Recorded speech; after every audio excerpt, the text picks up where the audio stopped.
On 25th May 2022, the PDM government tried to crush PTI's call for a long march and used force to stop people from coming out to exercise their democratic right to protest. There was heavy shelling to disperse protesters, their cars were destroyed, and they were beaten and detained illegally for coming out to join the march. 2 PTI workers were killed because of this unlawful outrage against the marchers. Imran Khan had to call off the march to stop further bloodshed. Pakistan's leading investigative journalist Arshad Sharif is targeted and threatened for exposing the corruption of the elites and the conspiracy behind the regime change operation. He was brutally murdered in Kenya on October 23, 2022. There has been no progress on his case and he still awaits justice. On 3 November 2022, the former Prime Minister of Pakistan, Imran Khan, was shot in an assassination attempt in Wazirabad, Punjab during the Azadi March. A PTI supporter was killed and many others were injured, including some PTI leaders. The shooter's statement was covered by the state media on national TV within few hours of the incident, where he could be seen changing statements to make it look more like a religious hate crime. In March 2023, more than 2,100 PTI social media activists, party workers and supporters were abducted during a nationwide crackdown on Imran Khan's party. These also included children and women. They were illegally detained and their families were harassed and threatened. On August 11, 2022, Shehbaz Gill's driver's wife was arrested along with her minor child for the purpose of collecting evidence. The baby was kept without her mother, denying her the fundamental rights of a minor. The 10-month-old baby's heart-wrenching cries for her mother went viral, and there was huge criticism from the people as well as the party leadership. On 8 March 2023, just few hours before PTI's rally, the caretaker government of Punjab, which is known to be a puppet of the current government, imposed Section 144 in Lahore to ban all kinds of political activities. This was after the permission had already been granted for a peaceful rally, which is a democratic right of every citizen. The police unleashed brutal tear gas, water cannons, and rubber bullets on any peaceful protesters who tried to gather for the rally and arrested several PTI workers and supporters.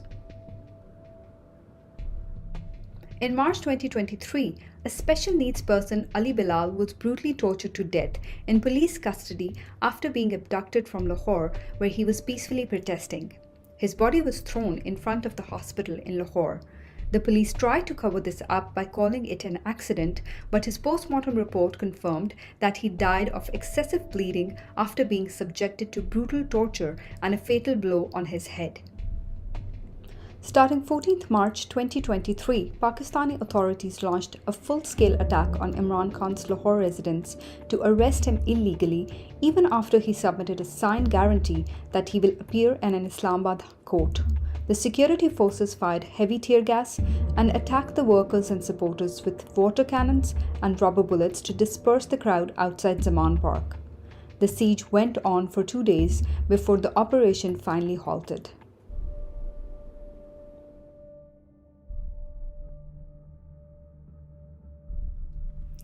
On 18th March 2023, former Prime Minister Imran Khan set out to appear in a court in Islamabad, complying with judicial orders.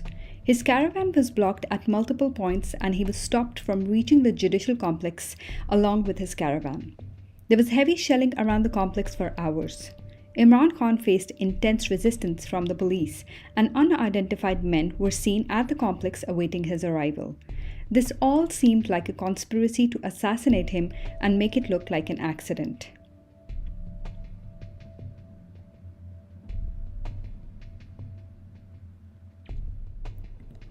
On 18th March 2023, police attacked Imran Khan's Zaman Park residence in his absence.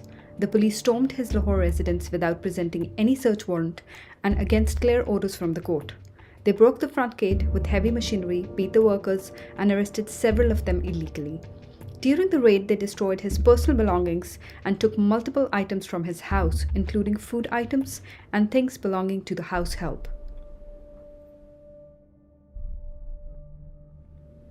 Imran Khan was illegally arrested from the Islamabad High Court premises on 9th May 2023 when paramilitary troops stormed into the High Court to abduct him, taking him away to an unknown location.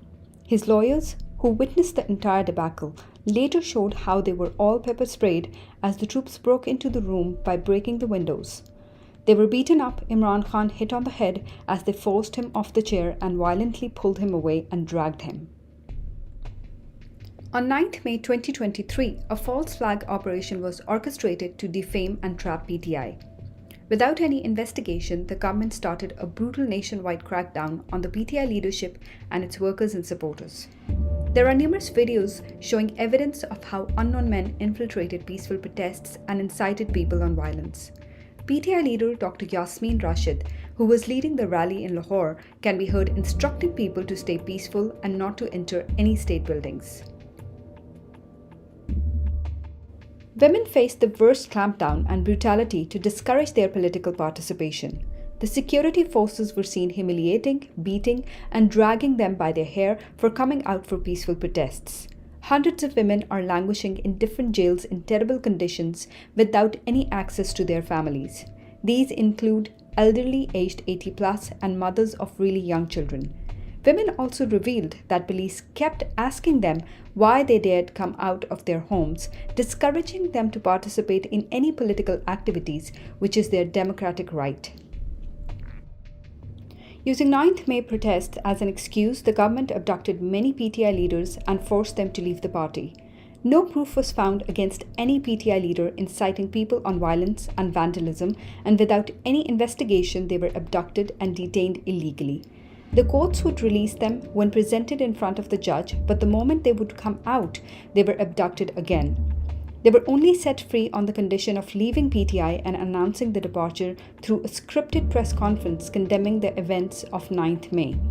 Many leaders were seen crying in these scripted press conferences, saying that they have a daughter or a son to take care of, signaling that their life was in danger, due to which they were forced to leave the party. A renowned journalist, Imran Khan, was abducted for a third time on 11th May 2023 from the airport. He has been missing for over a month now, and even after repeated court orders, he has not been presented in front of the magistrate. His family fears for his life as the authorities remain clueless about his whereabouts.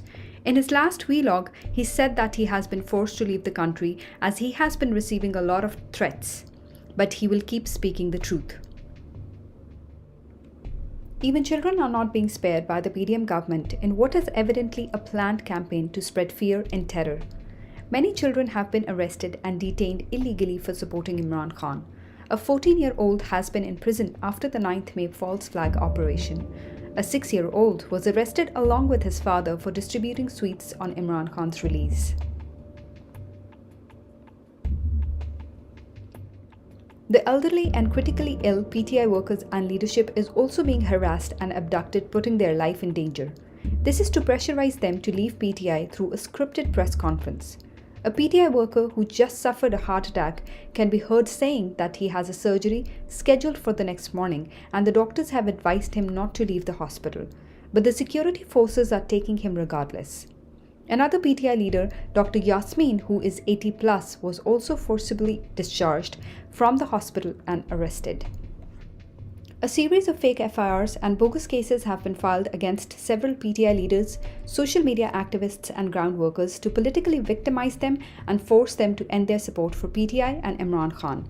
Many are even being blackmailed into giving statements against Imran Khan, blaming him for orchestrating the attacks on state buildings and for inciting people on violence.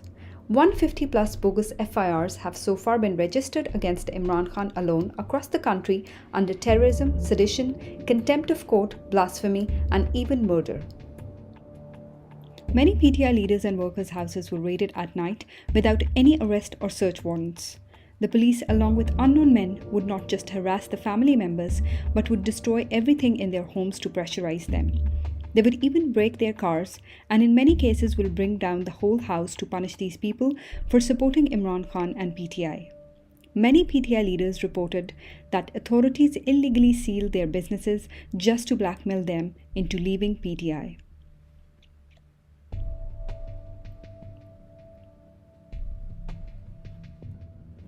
Mia Aslam Iqbal, former senior minister Punjab, wrote the ordeal his family faced at the hands of this PDM government.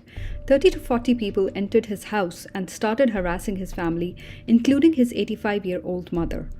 The police took everything valuable, including his daughter's dowry, whose wedding was in a few days. He also added that many of his family members' houses have been raided multiple times just to pressurize him. There are numerous stories of hundreds of houses being raided and looted by the security forces, violating all human rights. There are numerous reports coming out that women are being harassed in jails. Many protesters share horror stories of being threatened with rape if they come out to protest. The press conference of the Interior Minister of Pakistan, Rana Sanaullah, also raised questions on women's safety in jails. His body language and the fact that he had to conduct an emergency press conference after midnight shows that this might be a desperate attempt to cover up and preempt the horror stories about to break in the media. Women have never been so mistreated and harassed by the state for exercising their right to peacefully protest. Former Federal Minister and MNA Murad Said has been receiving death threats for the past few months and had to go into hiding. He also wrote a letter to the Chief Justice of Pakistan about his life being under serious threat. The President of Pakistan, Dr. R.F. Alvi, also wrote to the Chief Justice of Pakistan requesting him to look into this matter. Just like Arshad Sharif, there are agencies out to kill him for being vocal against injustice and for his unwavering support for Imran Khan. At least 10,000 people were arrested and around 25 protesters were killed during the 9th May protests as a result of straight firing by the security forces. Hundreds were also wounded and many of them were critically injured and hospitalized. This included women and children as well. There are reports that political prisoners are being kept in barbaric conditions, violating their basic rights. Many of them are not allowed to meet their families and denied proper food and sleep arrangements. A former federal minister, Shahryar Afridi, is being kept in a death cell. He was not allowed any access to his family, and because of being kept in worse conditions in a death cell, his health has deteriorated. His lawyer narrated the ordeal. The abducted and illegally detained PTI leaders and workers talked about numerous stories of torture, both mental and physical, during their illegal detention. Dr. Shehbaz Gill, Senator Azam Sawati, and Halim Adil Sheikh were all tortured during custody. A PTI worker, Ali Bilal, was brutally tortured in police custody and lost his life. Another worker, Zakir Mardan, narrates his story of how he was abducted, tortured, and humiliated for simply supporting Imran Khan. Pakistan's constitution guarantees the right to privacy as a fundamental right. Yet, there is an overwhelming increase in the release of private audios and videos by the PDM government as a tool to blackmail the PTI leadership and workers. The Prevention of Electronic Crimes Act 2016 prescribes up to 3 years in jail or up to 1 million rupees in fine, or both, for making videos and pictures while the government is blatantly violating this act.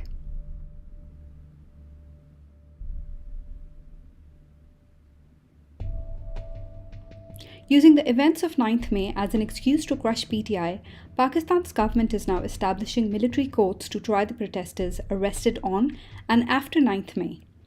They are even planning to try Imran Khan in a military court, blaming him for orchestrating the 9th May attacks. Although he was in detention on that day with absolutely no idea of these events, nor there is any proof that he ever incited people on violence. These courts are against the Constitution of Pakistan and a huge human rights violation, as there is no transparency and the risk of injustice due to the absence of fair trial. Two major provinces of Pakistan, Punjab and KPK, are currently running under an illegal caretaker government. According to the Constitution, their tenure is 90 days, which has already ended. Even after clear court orders for conducting elections on 14th May 2023, the PDM government refused to conduct any elections, violating the Constitution and the orders of the Supreme Court of Pakistan.